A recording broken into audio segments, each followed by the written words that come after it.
What I saw treating the victims from Parkland should change the debate on guns. They weren't the first victims of a mass shooting the Florida radiologist had seen, but their wounds were radically different. As I opened the court scan last week to read the next case, I was baffled. The history simply read gunshot wound. I have been a radiologist in one of the busiest trauma centers in the nation for 13 years, and have diagnosed thousands of handgun injuries to the brain, lung, liver, spleen, bowel, and other vital organs. I thought that I knew all that I needed to know about gunshot wounds, but the specific pattern of injury on my computer screen was one that I had seen only once before.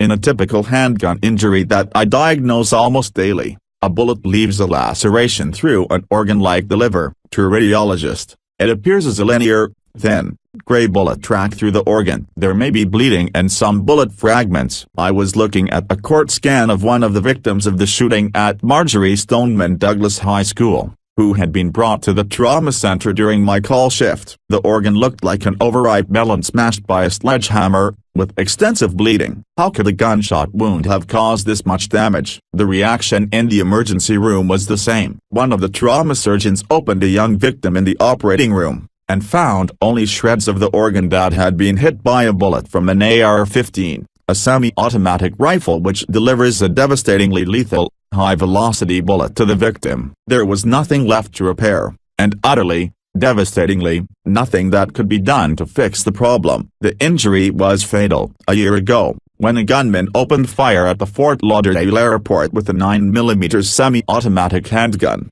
hitting 11 people in 90 seconds, I was also on call. It was not until I had diagnosed the third of the 6 victims who were transported to the trauma center that I realized something out of the ordinary must have happened. The gunshot wounds were the same low-velocity handgun injuries as those I diagnose every day, only their rapid succession set them apart. And all 6 of the victims who arrived at the routine handgun injuries leave entry and exit wounds and linear tracks through the victim's body that are roughly the size of the bullet. If the bullet does not directly hit something crucial like the heart or the aorta, and they do not bleed to death before being transported to our care at a trauma center, chances are, we can save the victim. The bullets fired by an AR-15 are different. They travel at higher velocity and are far more lethal. The damage they cause is a function of the energy they impart as they pass through the body. A typical AR-15 bullet leaves the barrel traveling almost 3 times faster than, and imparting more than 3 times the energy of,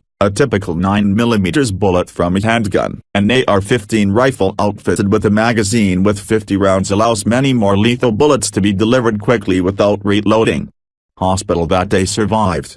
Source: TheAtlantic.com